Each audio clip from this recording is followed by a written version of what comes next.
The dust swirled across the desolate Wyoming trail as Hannah Morgan clutched both her swollen belly and the tattered letter that had shattered her world only 3 weeks prior. April 1878 had brought with it not just spring rains, but the cruel news that the man who'd promised her the world, who'd put this child in her womb, had already given his name to another woman back east. Now, at 22 years old, 9 months pregnant, and utterly alone, she urged her weary mare forward toward a future as uncertain as the gathering storm clouds on the horizon. Hannah adjusted her position on the saddle, the discomfort of late pregnancy making even the gentlest ride torture. Her mare, Penny, trudged forward with the same resigned determination that Hannah herself felt. They'd been traveling for nearly 2 weeks since leaving behind the humiliation waiting for her in Denver. "Just a little further, girl," Hannah whispered, patting Penny's neck. "We'll find somewhere to rest soon." The small town of Whitethorn was supposed to be just ahead, a place where nobody knew her name or her shame. A place where she could birth her baby and figure out what came next. The money sewn into the hem of her dress would last a few months if she was careful, but after that, Hannah pushed the thought away as a sharp pain gripped her abdomen. It wasn't the first today, but it was stronger than the others. She sucked in a breath and tried to focus on the road ahead. The first fat raindrops began to fall as Whitethorn came into view, a collection of wooden buildings arranged along a main street, with scattered homesteads dotting the surrounding countryside. Relief flooded through Hannah until another pain, sharper than the last, doubled her over in the saddle. "No," she gasped, "not yet. Not here." But her body had other plans. Hannah knew enough about childbirth from helping her sister years ago to recognize what was happening. The baby was coming, and it wasn't waiting for her to find proper shelter. With growing panic, Hannah scanned the landscape. About a quarter-mile off the main road stood a barn. It wasn't ideal, but it was better than delivering her baby in the mud of the open trail. She steered Penny toward it, praying whoever owned it would understand. The rain fell harder as they approached. The barn appeared weathered but solid, and to Hannah's relief, there was no sign of activity around the modest cabin nearby. She might have time to gather herself before having to explain her presence to anyone. Another contraction hit as she dismounted, nearly bringing her to her knees. Hannah clutched Penny's saddle for support, gasping until the pain subsided. She led the horse into the shelter of the barn and closed the door behind them, shutting out the worsening storm. The interior was dim but dry, with the comforting smell of hay and horses. Several stalls lined one wall, though only one contained a horse, a magnificent black stallion, who eyed the newcomers warily. "Hello," Hannah called out, hoping against hope that someone friendly might be nearby. Only silence answered. She tethered Penny to a post and spread her blanket over a pile of clean hay in an empty stall. Another contraction seized her, and Hannah knew she had little time. With trembling hands, she laid out what few supplies she had: a clean nightdress, a small knife, some twine, and cloth she'd packed in preparation. "Lord, give me strength," she whispered as she settled onto the makeshift bed. The irony wasn't lost on her. She'd come all this way to escape giving birth alone, yet here she was, in a stranger's barn with only a horse for company, about to bring a child into the world. The storm outside intensified, rain hammering against the roof as thunder rumbled across the sky. Inside, Hannah fought her own battle, crying out as contractions came stronger and closer together. Sweat dampened her hair as she struggled to remember everything she knew about childbirth. She lost track of time, the world narrowing to the rhythm of pain and brief respite. So focused was she on her labor that Hannah didn't hear the barn door open, didn't notice the tall figure standing frozen in shock at the entrance until a deep voice cut through her agony. "Sweet Jesus." Hannah's head snapped up to see a man tall and broad-shouldered, rain dripping from his hat and coat, staring at her with wide eyes. For a moment, neither spoke, the only sound Hannah's labored breathing and the rain outside. "I'm sorry," she gasped as another contraction built. "I had nowhere else to go."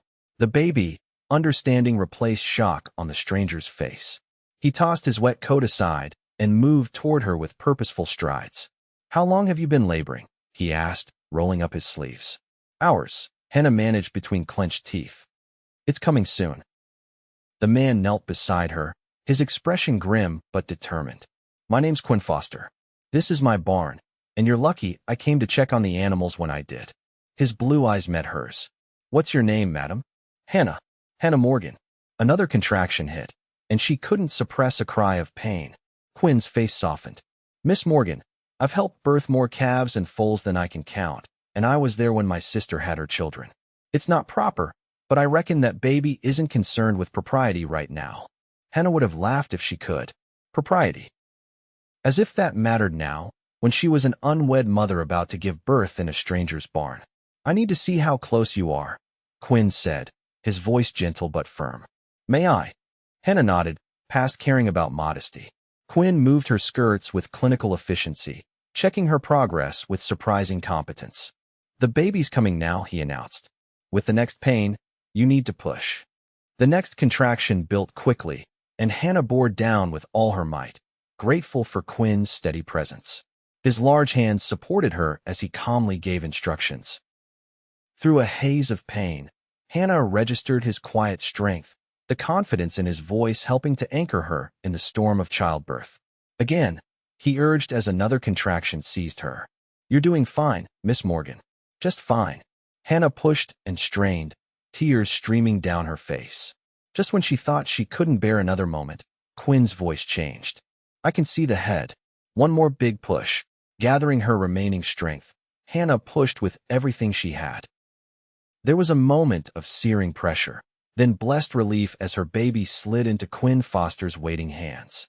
A thin cry pierced the air, the most beautiful sound Hannah had ever heard. You've got a daughter, Quinn said, his voice thick with emotion as he quickly wrapped the infant in a clean cloth. A beautiful little girl. Hannah reached for her child with trembling arms. As Quinn placed the tiny bundle against her chest, the reality of what had just happened washed over her. She was a mother. This perfect, tiny person was hers to protect, to love, to raise alone. The thought brought fresh tears, these born not of pain but of fear and heartache. What future could she offer this innocent child? What kind of life could they build without a father, without family, without even a proper home? Quinn moved away, giving her a moment of privacy as he busied himself with fetching water and more clean cloths. When he returned, he helped Hannah clean herself and the baby, handling the afterbirth with quiet efficiency. Throughout it all, his manner remained respectful, almost tender. Thank you, Hannah whispered when they'd finished. The baby had settled against her breast, sleeping peacefully despite the inauspicious circumstances of her arrival. Quinn sat back on his heels, studying mother and child. Something in his expression made Hannah's heart ache, a mixture of compassion and something deeper she couldn't name. You're not from around here, he said. Not a question. Hannah shook her head. I was heading to Whitethorn. I thought I had more time before. The father? Quinn asked, his voice carefully neutral. The pain of betrayal washed over Hannah anew. There's no father. Not anymore. Understanding dawned in Quinn's eyes, followed by a flash of anger quickly suppressed. He nodded once, then rose to his feet. You can't stay in this barn, he said firmly. My cabin's small, but it's dry and warm. Once you feel strong enough to move, I'll help you there. Hannah stared at him, trying to gauge his intentions. Men didn't offer shelter to strange women without expecting something in return. That was a hard lesson she'd already learned. As if reading her thoughts, Quinn's expression softened. You've got nothing to fear from me, Miss Morgan. I was raised better than that. You can have my bed, and I'll sleep in the front room until you're well enough to decide what's next. Why would you help us? Hannah asked, her voice barely audible above the rain. Quinn looked at the sleeping infant, then back to Hannah. His eyes held a depth of understanding that took her breath away. Because, he said simply, you're carrying a baby, and, unless I miss my guess, a broken heart. And you're not meant to carry either one alone. The straightforward kindness in his words broke something inside Hannah. For the first time since receiving that devastating letter, she allowed herself to truly weep for her shattered dreams, for her uncertain future, and for the unexpected kindness of a stranger who'd appeared when she needed help most.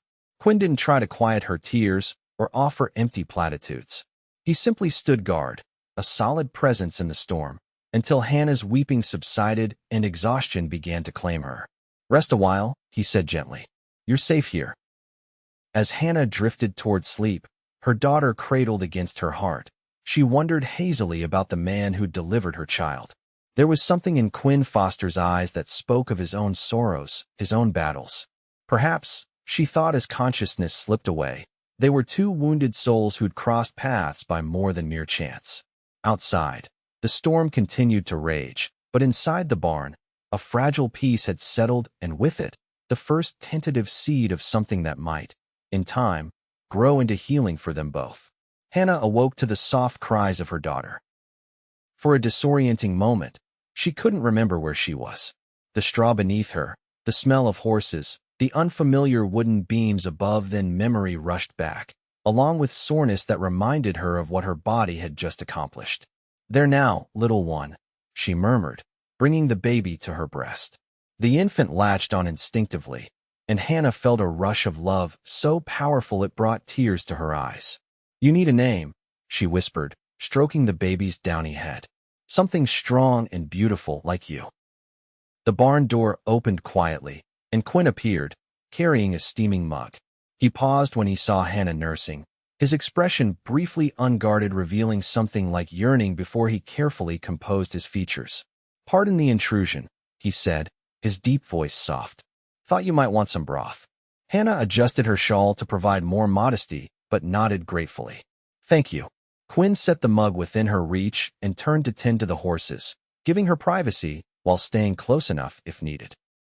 In the better light of morning, Hannah could see him clearly for the first time. He was younger than she'd initially thought, perhaps 30, with sun-weathered skin and dark hair that curled slightly at his collar. His movements were deliberate and efficient as he worked, speaking to years of physical labor. "How are you feeling?" he asked after a while, still focused on his task. "Sore? Tired? But better than I expected." Hannah shifted the baby to her other breast. "Thank you for your help last night. I don't know what would have happened if—" Quinn waved away her thanks. Anyone would have done the same. But Hannah knew that wasn't true. There were many who would have turned her away. An unwed mother was a scandal most respectable folk wanted no part of. "Have you thought of a name?" Quinn asked, nodding toward the baby. Hannah looked down at her daughter's face. "Grace," she decided. "Grace Elizabeth Morgan." She came into this world during a storm, but she brought grace with her. Quinn smiled, a genuine smile that transformed his serious face. "That's a fine name." He finished his chores, then approached Hannah again, his manner turning businesslike. "If you're up to it, I'd like to get you and Grace to the cabin. The storm's passed, but it's still damp in here. Not good for either of you." Hannah nodded, though the thought of moving made her wince. Quinn noticed and frowned. "I could carry you both," he offered. The suggestion made Hannah uncomfortable, not because she didn't trust him strangely. She already did, but because accepting such help felt like admitting weakness. All her life, she'd prided herself on her independence. Even after falling for Matthew's empty promises, she'd found the strength to leave when the truth was revealed.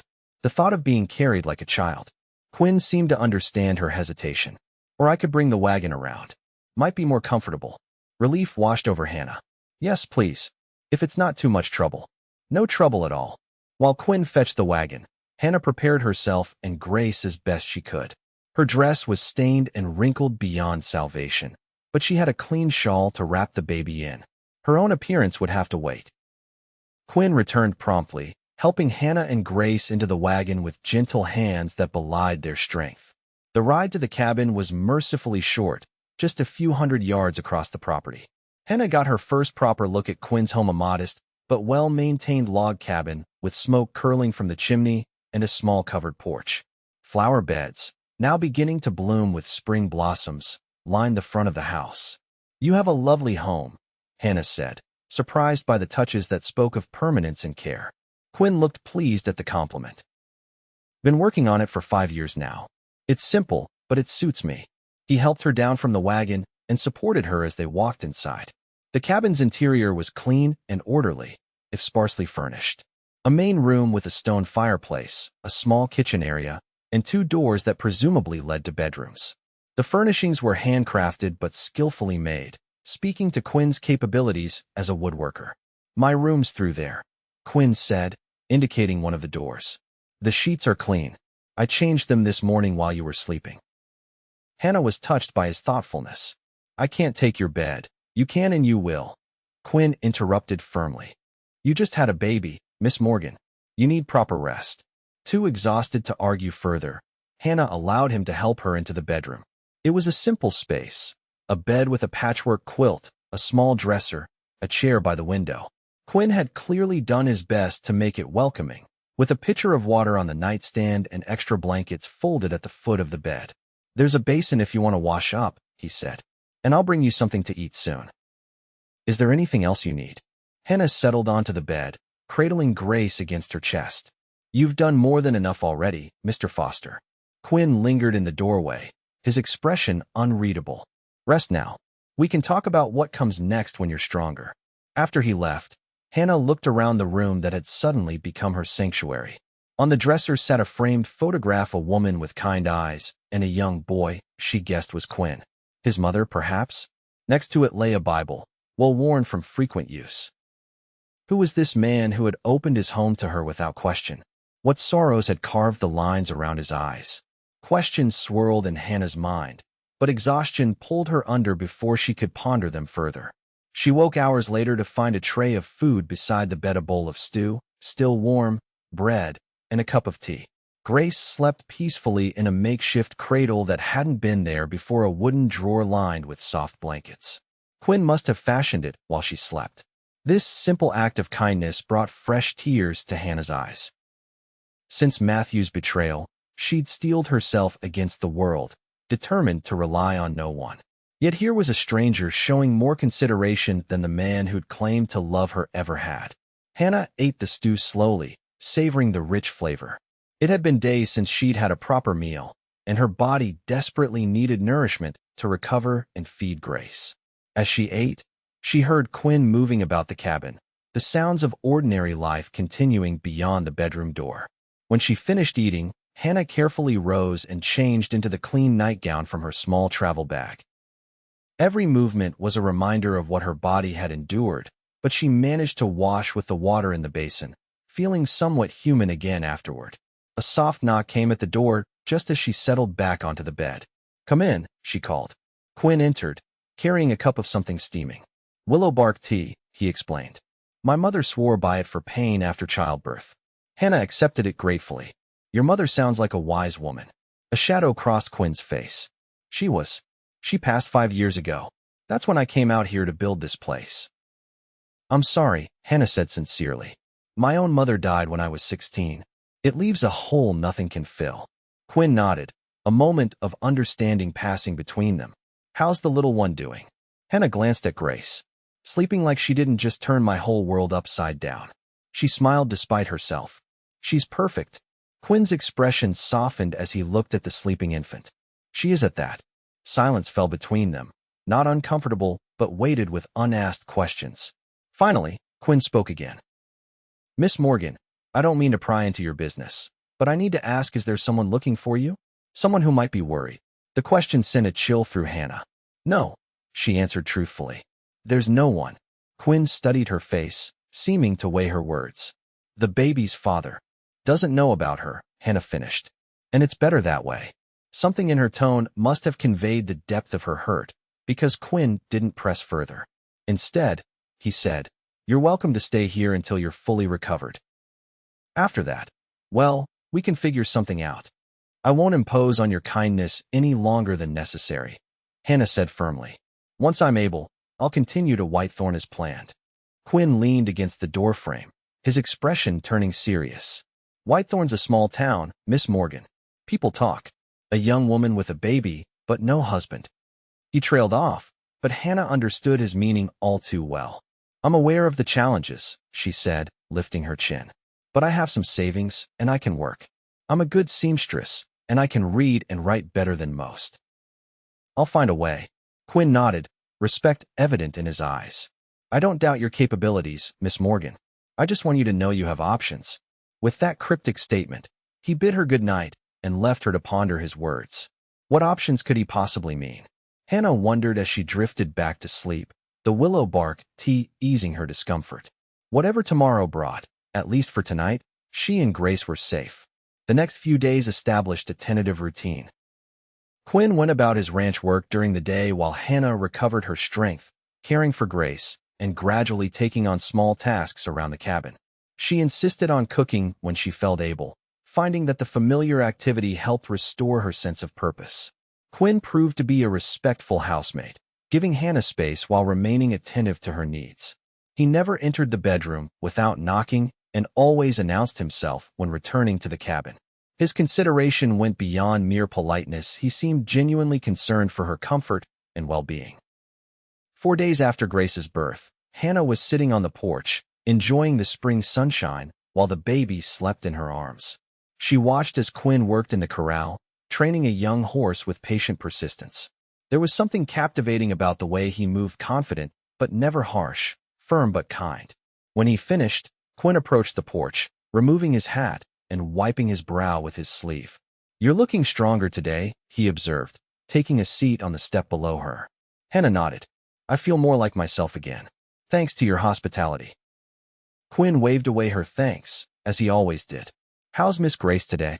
"Growing already, I think," Hannah replied, smiling down at her daughter. "She certainly eats enough to suggest it." Quinn chuckled, a warm sound that Hannah had come to enjoy. Over the past days, she discovered he didn't laugh often, but when he did, it transformed his entire demeanor. "I need to ride into town tomorrow for supplies," he said after a moment. "Is there anything you need?" Hannah hesitated.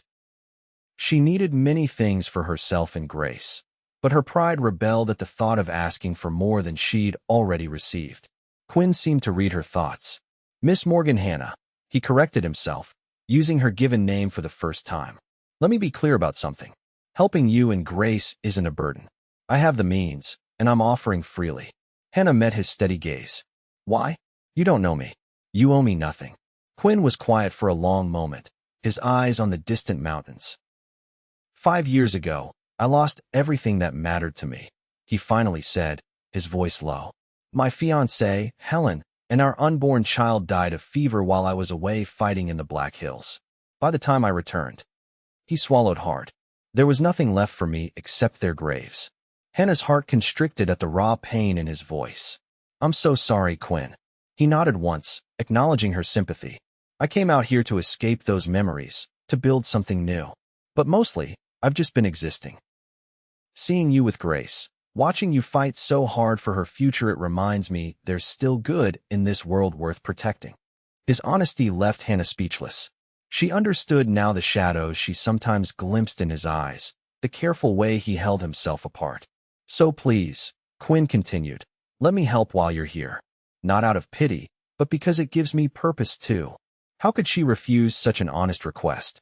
Hannah nodded slowly. "I need fabric for baby clothes. She'll grow out of the few things I have soon, and perhaps some paper and a pencil. I should write to my sister in Ohio, let her know I'm safe." Quinn seemed pleased by her acceptance. "Consider it done."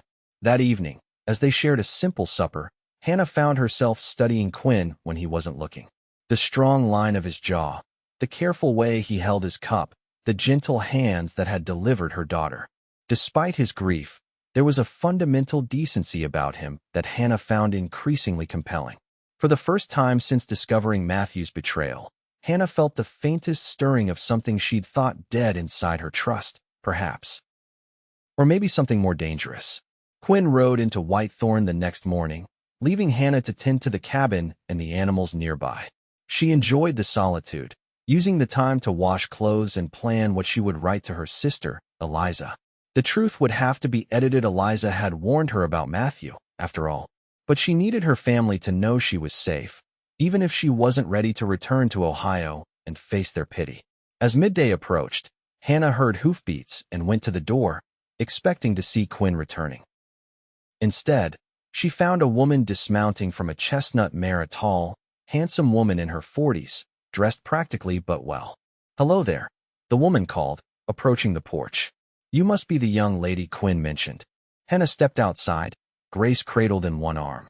"Yes, I'm Hannah Morgan. And you are?" "Rebecca Hayes." The woman smiled warmly. "I own the general store in town. Quinn asked me to bring these out to you." She held up a package, said he had business that would keep him in town longer than expected. Hannah invited Rebecca inside, curious about this woman who seemed so at ease. As they settled at the kitchen table, Rebecca unwrapped the package to reveal several lengths of soft fabric, baby clothes, paper, pencils, and other sundries Hannah had mentioned, along with items she hadn't asked for but clearly needed. Quinn's always been thoughtful that way, Rebecca commented, noticing Hannah's expression. Sees what people need before they ask. Hannah ran her fingers over a particularly soft piece of flannel. You've known him long? Rebecca nodded. Since he first came to these parts. He keeps to himself mostly, but he's a good man. Been through more than his share of heartache. He told me about his fiancée, Hannah said quietly. Surprise flashed across Rebecca's face. Did he now? That's not something he speaks of often. She studied Hannah with new interest. You must have made quite an impression. Hannah felt her cheeks warm. He's been very kind to me and Grace. I'm grateful for his help, but I won't impose on him much longer. Rebecca's expression turned serious. What are your plans, if you don't mind my asking? I'll continue to Whitethorn as soon as I'm able. Find work, make a home for Grace. Rebecca considered this, then said carefully, Whitethorn's a small town, Hannah. People can be traditional in their thinking. You mean they'll judge an unwed mother, Hannah said bluntly. Some will, Rebecca acknowledged. Others won't. I certainly don't. But it might make finding respectable work difficult. Hannah had expected as much, but hearing it confirmed still stung. I'll manage somehow. I always have. Rebecca's expression softened. I don't doubt that. And for what it's worth, I could use help at the store. Nothing permanent yet, but enough to get you started when you're ready.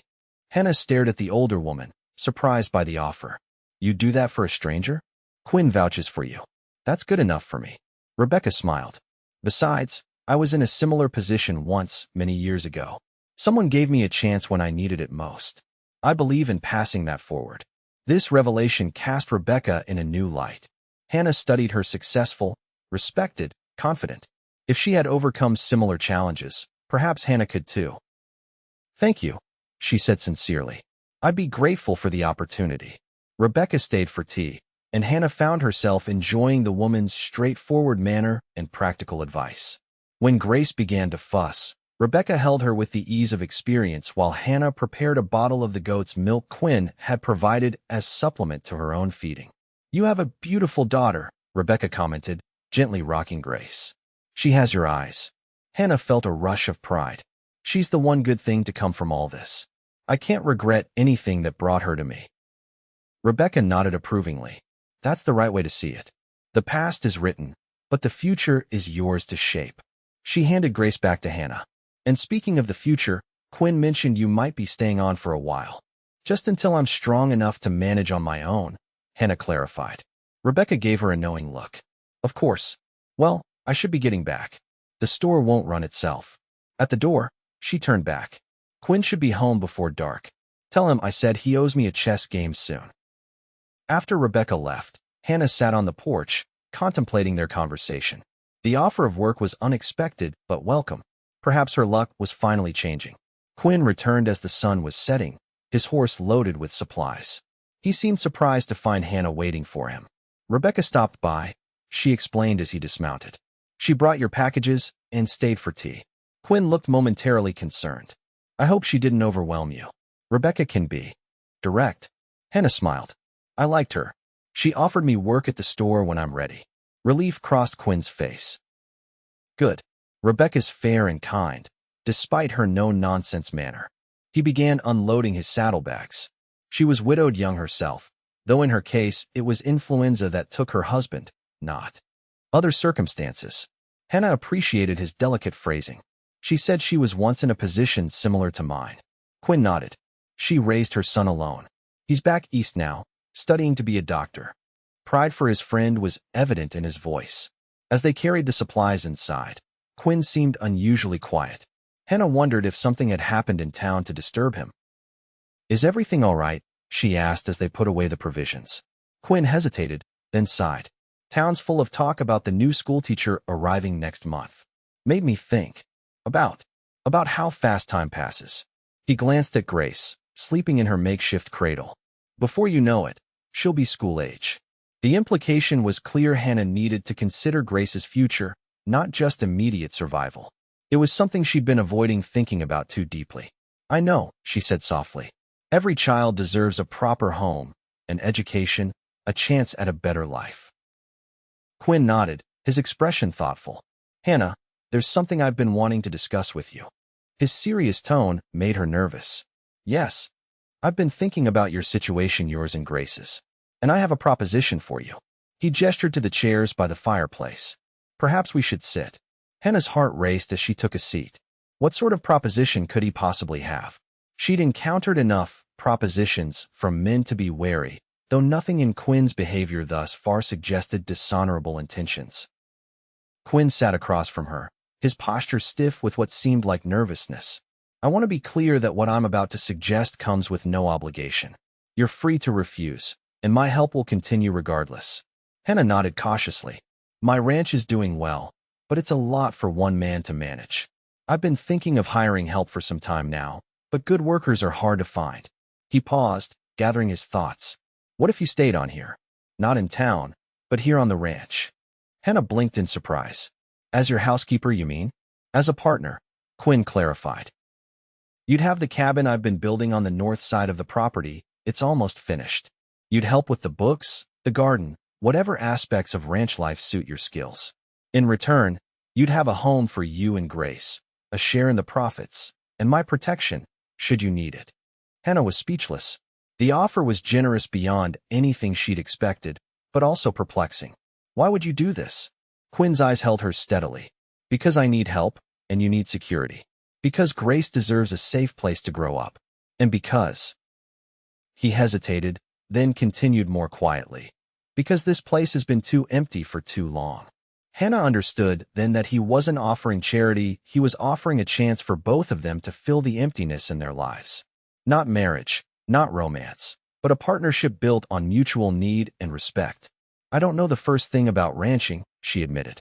Quinn smiled slightly. You're smart and capable. You'll learn. Besides, your skills with numbers and sewing are valuable here too. And what would people think? A single woman living on your property. People will talk regardless, Quinn said pragmatically. The question is whether their talk matters more than what's best for you and Grace. Hannah considered his words. The arrangement offered security for Grace, a chance to build something lasting. And Quinn had proven himself honorable and kind. Still, may I have time to think about it? Quinn nodded immediately. Of course. Take all the time you need. That night, as Hannah nursed Grace in the quiet darkness, she weighed Quinn's offer against her original plan. Moving to town meant starting over among strangers, facing judgment, scraping by on whatever work she could find. Staying meant partnership with a man she was beginning to trust, security for Grace, and perhaps something she hadn't dared hope for, a place to belong. But it also meant tying her future to Quinn's, becoming dependent on his continued goodwill. If things soured between them, where would that leave her and Grace? As if sensing her mother's troubled thoughts, Grace squirmed and fussed. Hannah soothed her, wondering what advice her own mother would give if she were still alive. Probably to follow her heart, while keeping her eyes open. The question was, what did her heart want? 2 weeks passed while Hannah considered Quinn's offer. During that time, her strength returned fully, and she began taking on more responsibilities around the ranch. Quinn taught her the basics of the bookkeeping system, showed her how the ranch operated, and introduced her to the rhythms of country life. To Hannah's surprise, she found herself enjoying the work, the orderliness of the ledgers, the satisfaction of seeing vegetables grow in the garden she'd helped expand, even learning to milk the goats. There was a wholesome simplicity to ranch life that appealed to her after the artificial sophistication of her time in Denver. More surprising still was how seamlessly Quinn had adapted to having a baby in his home. He'd fashioned a proper cradle for Grace, carving her name into the headboard with painstaking care. In the evenings, he often held the baby while Hannah cooked, speaking to her in a gentle voice about the day's events as if she could understand every word. One evening, as a spring thunderstorm rattled the windows, Hannah found Quinn in the main room, Grace cradled against his broad chest as he sang softly to her an old lullaby Hannah recognized from her own childhood. The sight made her heart constrict with an emotion she wasn't ready to name. Quinn looked up, his expression almost sheepish when he realized Hannah was watching. She was fussing. I hope you don't mind. Not at all, Hannah said, her voice catching. You're good with her. Quinn glanced down at Grace, who had fallen asleep against him. She makes it easy. brave little thing, isn't she? Just like her mother. The compliment warmed Hannah. I've been thinking about your offer, she said, taking a seat across from him. Quinn's expression remained carefully neutral. And I'd like to accept, Hannah said decisively. But I have conditions.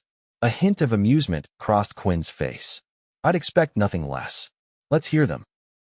First, I want everything in writing: our arrangement, my responsibilities, my share of the profits.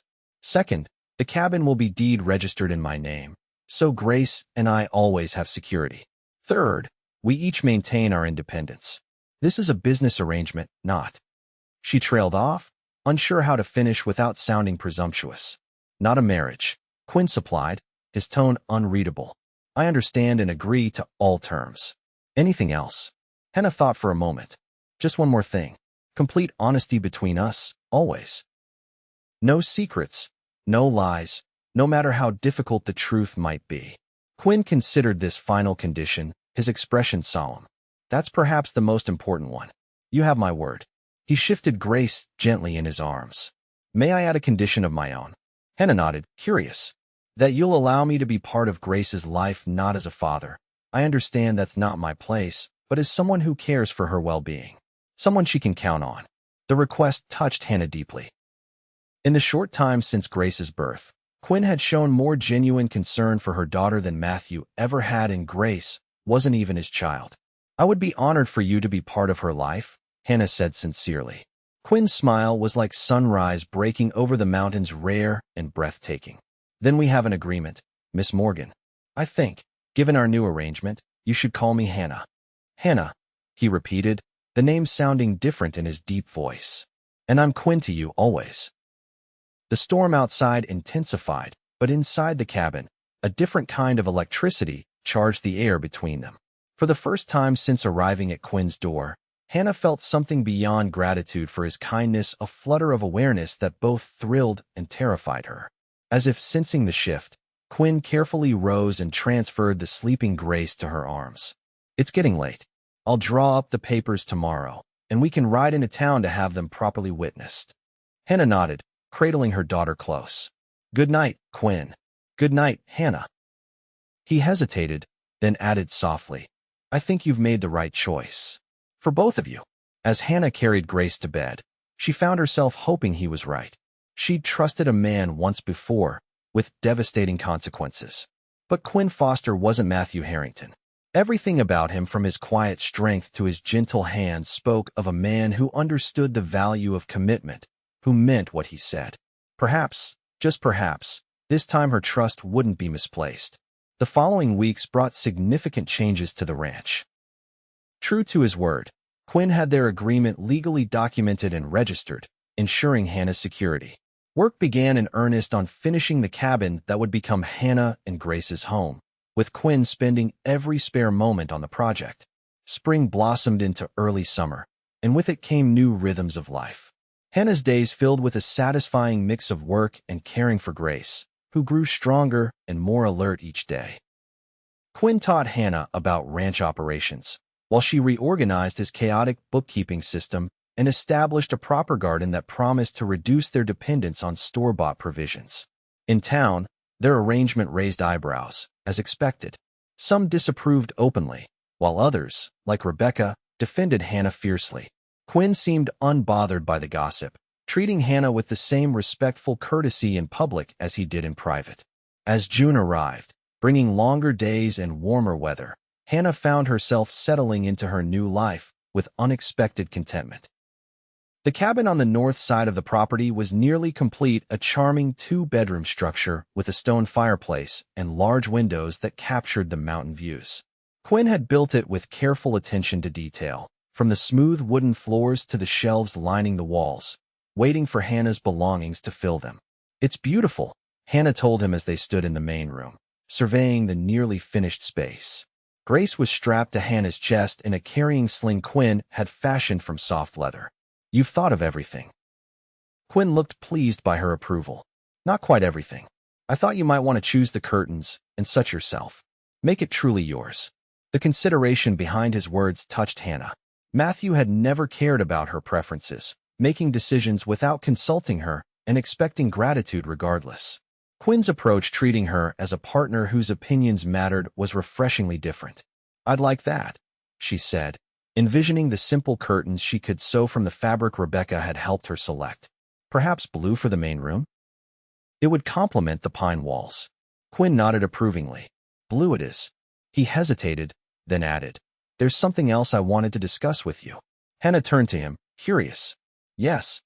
The 4th of July celebration is coming up in town.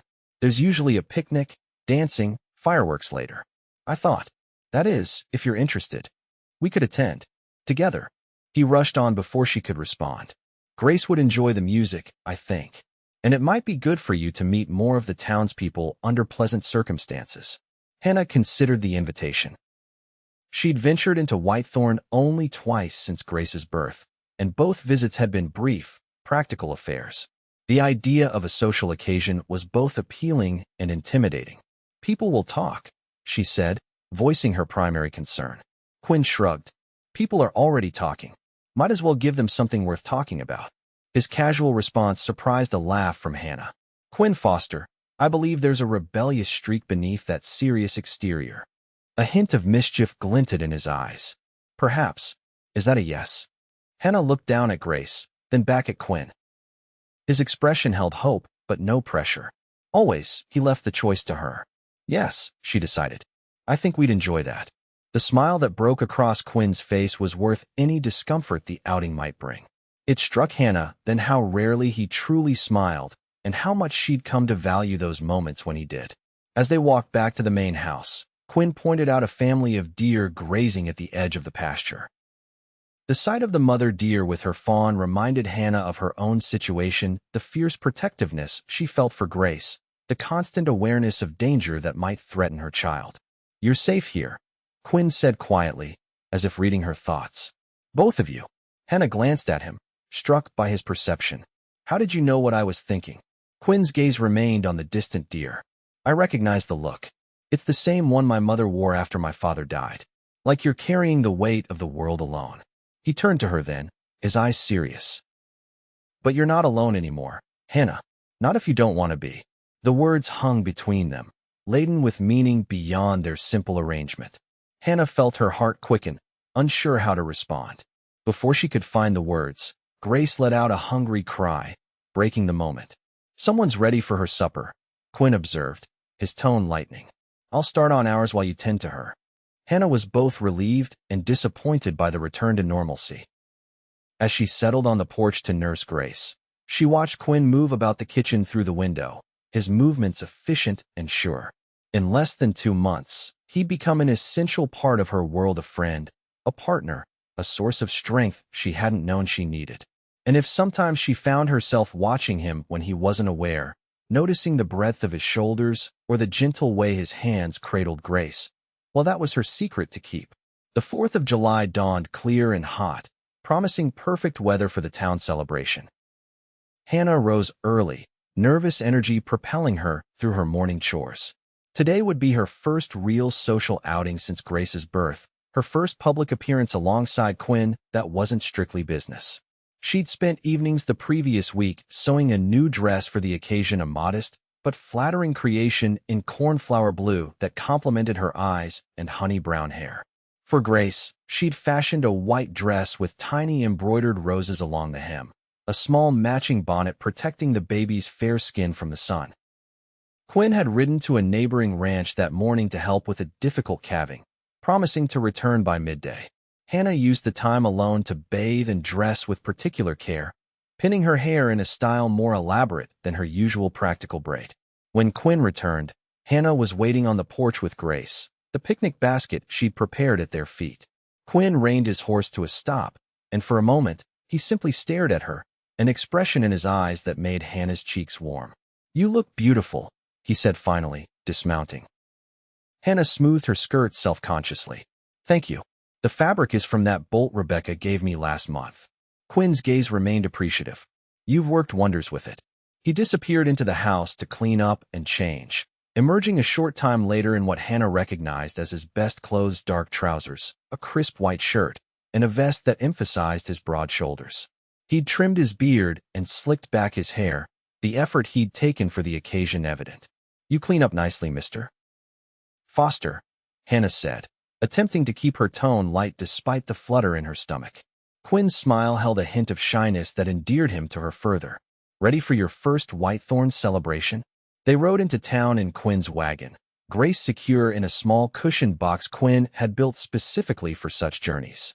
The town square was already bustling with activity when they arrived, tables laden with food, bunting in patriotic colors decorating the buildings, children running and laughing while adults gathered in conversational groups. Hannah felt the curious stares as Quinn helped her down from the wagon, his hand lingering supportively at her elbow. She lifted her chin, determined not to show her nervousness. Rebecca Hayes was the first to approach them, her warm welcome setting the tone for others to follow. Hannah, Quinn, so glad you could join us. And little Grace too, how she's grown. Soon Hannah found herself introduced to what seemed like half the town: the blacksmith and his wife, the pastor and his family, the doctor who'd recently set up practice, and numerous ranching families from the surrounding area.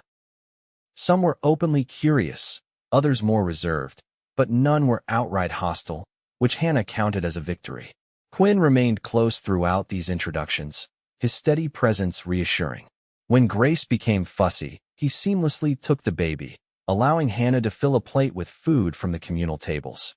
Your man's good with the little one, observed an elderly woman who introduced herself as Mrs. Callahan. Not all men have the patience for babies. Hannah started to correct the assumption that Quinn was her man, but something stopped her. Perhaps it was easier to let people think what they would. Or perhaps it was the way her heart warmed at seeing Quinn with Grace, his large hands so gentle as he soothed her daughter. Yes, she agreed simply. He is. The afternoon passed pleasantly as Hannah discovered an unexpected acceptance among many of the townspeople. She learned that Whitethorn, for all its small-town ways, harbored its share of residents with unconventional pasts. The doctor, it turned out, had fled a scandal in Boston. The blacksmith's wife had been a saloon singer before marriage. Even the prim schoolteacher who would arrive next month was rumored to be a widow under mysterious circumstances. People come west for fresh starts, Rebecca explained as they watched a group of children playing a game with hoops. Most folks here understand that better than you might expect. As the sun began to set, tables were cleared away to make room for dancing. A small band of local musicians set up their instruments, and soon the lively strains of fiddle and guitar filled the air. Couples took to the makeshift dance floor, their movements energetic in the cooling evening air. Quinn, who had been speaking with the blacksmith, returned to Hannah's side. Would you care to dance? He asked, his expression uncharacteristically hesitant. Hannah glanced at Grace, who was contentedly sleeping in her carrying basket. I shouldn't leave her. I'll watch the little angel, Rebecca offered immediately. Go enjoy yourselves. With Grace safely under Rebecca's watchful eye, Hannah allowed Quinn to lead her to the dance floor. His hand was warm against the small of her back as he guided her into position for a lively reel. I should warn you, Hannah said as the music began. It's been quite some time since I danced. Quinn's eyes crinkled at the corners. That makes two of us. We'll stumble together. But they didn't stumble. Quinn moved with surprising grace for such a powerful man, and Hannah found herself remembering steps she thought long forgotten. They spun and stepped in time to the music, Quinn's hand secure in hers, his eyes never leaving her face. By the third dance, Hannah was flushed and breathless, but reluctant to stop. There was a freedom in moving to the music, in allowing Quinn to guide her through the patterns that she hadn't experienced in years. For these precious moments, she wasn't a fallen woman or a struggling mother, she was simply a young woman enjoying a summer evening with a handsome partner. The music shifted to a slower waltz, and Quinn drew her closer, his hand spreading warm against her back. The respectable distance between them narrowed, not inappropriately, but enough that Hannah could feel the solid strength of him, smell the clean scent of soap on his skin. Hannah, he said, his voice low enough that only she could hear. I want you to know something. She looked up at him, caught by the intensity in his blue eyes. Yes. Having you and Grace at the ranch these past weeks. It's brought life back to the place. Back to me. His Adam's apple bobbed as he swallowed. I know our arrangement is practical, but a commotion across the square interrupted whatever Quinn had been about to say. A group of cowboys had arrived, clearly already deep in their cups, their boisterous laughter cutting through the music. Quinn's expression darkened as he recognized the newcomers. "Barton's ranch hands," he muttered. "They're usually trouble." He guided Hannah off the dance floor, back toward where Rebecca sat with Grace. The older woman's expression was concerned as she handed the baby back to Hannah. "Those boys have been drinking since noon," Rebecca said disapprovingly. "Sheriff should send them home before they ruin everyone's evening." Quinn positioned himself protectively near Hannah and Grace, his posture alert as he watched the rowdy group. For a while, it seemed the Cowboys might simply enjoy the celebration without incident. They helped themselves to leftover food, flirted harmlessly with some of the local girls, and even joined a few dances with surprising decorum. Hannah began to relax, thinking Quinn and Rebecca's concerns were exaggerated. Then one of the Cowboys, a lanky man with a shock of red hair, spotted her. He nudged his companion, whispered something, and both men laughed in a way that made Hannah's skin crawl. Quinn noticed too. "Perhaps we should head home," he suggested quietly. Hannah nodded, disappointed but understanding the wisdom of avoiding potential trouble. As Quinn went to fetch the wagon, the red-haired cowboy sauntered toward her, his expression unpleasantly familiar, the look of a man who thought himself irresistible to women. "Well now, aren't you a pretty little thing?" he drawled, his words slurring slightly. "Don't believe I've had the pleasure." Hannah kept her expression neutral. "Good evening," she said politely but firmly, turning away to gather Grace's things. The cowboy wasn't deterred. "Heard you're Foster's woman. Didn't take him long to replace poor Helen, did it?" His tone turned nasty. "Though I guess beggars can't be choosers, and unwed mothers can't be picky about. That's enough, Jenkins." Quinn's voice cut through the cowboy's taunts like a whip. He'd returned silently, and now stood between Hannah and the drunken man, his expression dangerous in its stillness. Jenkins smirked, clearly too drunk to recognize the warning in Quinn's stance. "Just making conversation with the lady, Foster. No harm meant. Apologize to Miss Morgan and move on," Quinn said evenly. Jenkins's face darkened. "Or what? Everyone knows what she is. Coming to town with a bastard baby, setting up house with you without a ring. At least Helen was respectable." Quinn moved so fast Hannah barely saw. At one moment he was standing beside her, the next his fist connected with Jenkins's jaw, sending the cowboy sprawling into the dust. The square fell silent, all eyes on the confrontation. Jenkins scrambled to his feet, hand reaching for his gun, but his companions grabbed him before he could draw. The sheriff appeared, his expression grim. "That's enough excitement for one night," he announced, glaring at Jenkins and his friends. "You boys head back to Barton's ranch before I decide you need to cool off in a cell." The cowboys retreated, Jenkins still glaring murderously at Quinn. When they'd gone, the sheriff turned to Quinn with a sigh. "Was that necessary, Foster?" Quinn's expression remained hard. He insulted Miss Morgan. "In my book, that makes it necessary." The sheriff shook his head but didn't argue further. "Get your family home. Fireworks will be starting soon anyway." The ride back to the ranch was silent, tension radiating from Quinn in waves. Hannah held Grace close, her mind replaying the confrontation and the sheriff's casual reference to them as Quinn's family. When they reached the ranch, Quinn helped Hannah down from the wagon, his touch gentle despite the anger still evident in his face. "I'm sorry," he said once they were inside.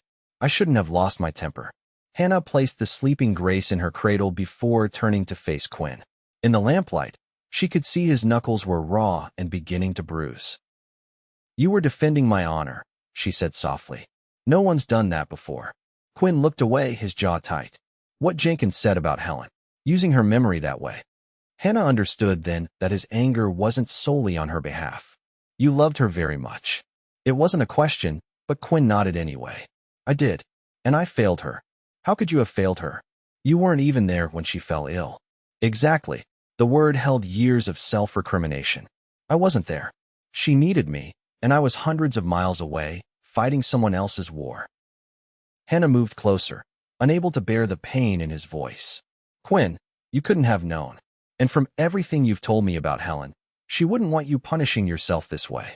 Quinn finally met her eyes, his own dark with emotion. "When I found you in my barn that night, about to give birth alone, it was like being given a second chance. A chance to be there when someone needed me." The raw honesty of his confession stole Hannah's breath. Without thinking, she reached for his injured hand, cradling it gently between her own. "You have been there," she said, her voice thick with emotion. "Every day since Grace was born. You've been our protector, our provider, our friend." She swallowed hard. "The way you defended me tonight. No one's ever stood up for me like that." Quinn's eyes searched hers, hope warring with doubt in their blue depths. "Hannah, I need to tell you something. Something I've been feeling for weeks now." Hannah's heart hammered against her ribs. "Yes. I know when we made our arrangement, it was meant to be practical. A partnership of convenience."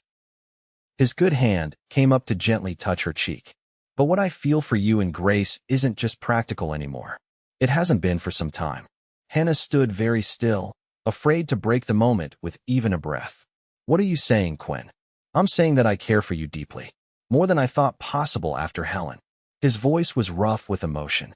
"I'm not asking for anything you're not ready to give. I just needed you to know." Tears filled Hannah's eyes. After Matthew's betrayal, she'd sworn never to trust a man with her heart again. But Quinn wasn't Matthew. He'd proven his character 100 times over in the months she'd known him. "I'm scared," she admitted, her voice barely audible. "The last time I gave my heart to someone, he broke it so completely I thought it would never heal." Quinn nodded, understanding in his eyes. "I know. And I would wait forever rather than rush you into something you're not certain of." Hannah looked up at him. This man who'd become her safe harbor, her partner, her friend. The man who handled her daughter with such tenderness, who'd built them a home with his own hands, who'd defended her honor without hesitation. Slowly, deliberately, she rose onto her tiptoes and pressed her lips to his. Quinn went still for a heartbeat. Then his arms came around her, gentle but secure. The kiss was tentative at first, a question asked and answered, before deepening into something that made Hannah's knees weak and her heart sore. When they finally broke apart, both breathless, Quinn rested his forehead against hers. "I think I've been falling in love with you since the moment you delivered my daughter," Hannah whispered. Quinn's smile was radiant. "Then we've been falling together." From the cradle came a soft coo, as if Grace was offering her approval of this new development. Hannah and Quinn both laughed, the sound mingling in the warm air between them. That night marked a turning point. Though Hannah still moved into her cabin when it was completed the following week, Quinn was a frequent visitor, joining her and Grace for meals, helping with chores, and spending peaceful evenings on the porch watching the sunset. Their courtship progressed with the same steady patience that characterized Quinn himself, unhurried but purposeful. Summer stretched into fall, bringing with it the harvest and the breathtaking transformation of the aspens to gold. Grace thrived, growing from a newborn to an alert, smiling infant who recognized Quinn's voice and reached for him whenever he entered the room. As October painted the mountains with autumn colors, Quinn took Hannah on a picnic to a special spot on the ranch, a small lake surrounded by golden trees, where the mountains reflected perfectly in the still water. Grace napped on a blanket beside them as they enjoyed the meal Hannah had prepared. "I used to come here to think about Helen," Quinn admitted as they watched an eagle soar overhead. "To talk to her, I suppose. To apologize." Hannah leaned against his shoulder, understanding the significance of him sharing this place with her. "And now," Quinn's arm tightened around her, "now I come here to think about the future. Our future, if you'll have me." Hannah turned to look at him, her heart in her throat as Quinn shifted to face her, taking both her hands in his. "Hannah Morgan, when you stumbled into my barn that stormy night, you brought with you more than just a baby about to be born. You brought hope and light and a chance for me to love again." His voice was steady but filled with emotion. "I love you. I love Grace as if she were my own, and I want to spend the rest of my life caring for you both." From his pocket, he withdrew a simple gold ring with a small pearl at its center. "This was my mother's. I'd be honored if you would wear it as my wife." Tears blurred Hannah's vision as she looked at the man before her, the man who'd said she wasn't meant to carry her burdens alone, and had proven his words with actions every day since. "Yes," she whispered, her voice breaking with joy. "Yes, Quinn, I'll marry you." As he slipped the ring onto her finger, Hannah felt the last piece of her broken heart mend itself whole.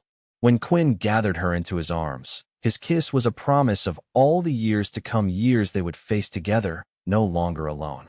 The wedding took place on Christmas Eve, a simple ceremony in the ranch house decorated with pine boughs and candles. Rebecca stood as Hannah's witness, while the blacksmith, who'd become Quinn's good friend, stood for him. Grace, now 8 months old, watched wide-eyed from Rebecca's arms as Hannah and Quinn exchanged vows before the local pastor and a small gathering of friends. Hannah wore a dress of deep blue velvet, a gift from Quinn, with her mother's lace collar carefully restored for the occasion. Quinn looked handsome and slightly nervous in his best suit, his eyes never leaving Hannah's face as they spoke the words that bound them together. "I never thought I'd find love again," Quinn said when it came time for him to speak his vows. "But you and Grace showed me that the heart can heal, can grow, can find room for new love without diminishing what came before. I promise to cherish you both for all my days, to be the husband and father you deserve, and to never let you carry your burdens alone again." Hannah's voice trembled with emotion as she responded, "You found me at my lowest moment and lifted me up with kindness and respect. You gave us a home when we had nowhere to go, and hope when I'd lost all mine. I promise to stand beside you through whatever life brings, to be your partner in all things, and to love you with my whole heart for as long as I live." When the pastor pronounced them husband and wife, Quinn kissed her with such tenderness that Hannah heard Rebecca sniffle beside them. Their friends surrounded them with congratulations and well wishes, the small house warm with fellowship and celebration. Later, after their guests had departed and Grace slept peacefully in her cradle, Quinn led Hannah onto the porch. Snow was falling gently, transforming the ranch into a wonderland of white. "Happy?" he asked, his arms around her waist. Hannah leaned back against his chest, watching the snow catch the moonlight. "Happier than I ever thought possible." Quinn's lips brushed her temple. "I have something for you. A wedding gift." He handed her an envelope. Inside, Hannah found legal papers, adoption papers for Grace, with Quinn named as her father. "Quinn," Hannah breathed, tears filling her eyes. "You didn't have to. I wanted to," he said firmly. "Grace is my daughter in every way that matters. I want it to be official, so she'll always know she belongs here, with us." Hannah turned in his arms, overwhelmed by the depth of his love not just for her, but for her child. "You're an extraordinary man, Quinn Foster." His smile was tender as he brushed a snowflake from her cheek. "Just a man who found his heart again, thanks to a woman brave enough to seek shelter in a stranger's barn during a storm." As his lips met hers, Hannah knew with absolute certainty that the broken heart she'd carried into Quinn's barn that stormy April night had not only healed, but grown stronger. In finding Quinn, she'd found not just a husband, but a true partner, someone who understood that life's burdens were meant to be shared, just as its joys were meant to be multiplied.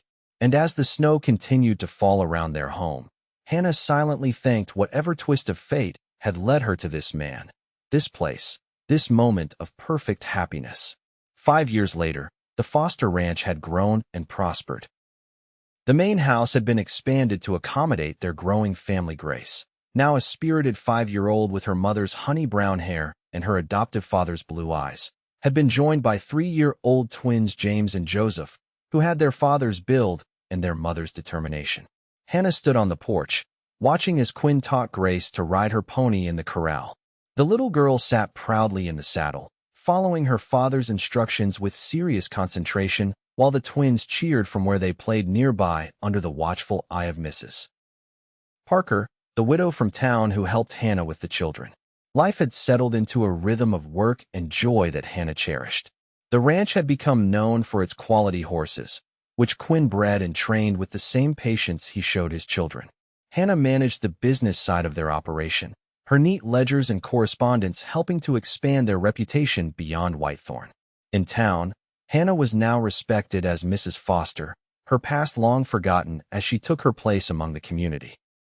She taught reading at the school one afternoon a week, served on committees for town improvements, and hosted gatherings for neighboring ranchers and their families. The whispers that had once followed her had long since faded into acceptance and friendship. Quinn came to stand beside her on the porch, his arms sliding around her waist as they watched Grace complete a circuit of the corral. "She's a natural," he said proudly, "just like her mother." Hannah leaned into his embrace. "I never rode until I met you, remember?" Quinn chuckled. "And now you outride half the men in the county." Our children come by their talents honestly. Our children. The words still warmed Hannah's heart. Quinn had never once distinguished between Grace and the sons who carried his blood. To him, they were all equally his children, equally treasured. Any regrets? Quinn asked, his voice soft against her hair. Hannah turned to look up at him. This man who had become the center of her world. Only that I didn't find you sooner. Quinn's kiss was as tender as the first they'd shared. We found each other exactly when we were meant to. Not a moment too soon or too late. As they stood together, watching their children play in the golden afternoon light, Hannah reflected on the journey that had brought her here. The pain of Matthew's betrayal had faded to a distant memory, a wrong turn that had ultimately led her to the right destination. She thought of that desperate young woman who had ridden into a storm, carrying a baby and a broken heart. How terrified she had been, how alone. If only she could have glimpsed the future that awaited her, this life rich with love and purpose, this family built on trust and shared dreams. What are you thinking about? Quinn asked, noticing her contemplative mood.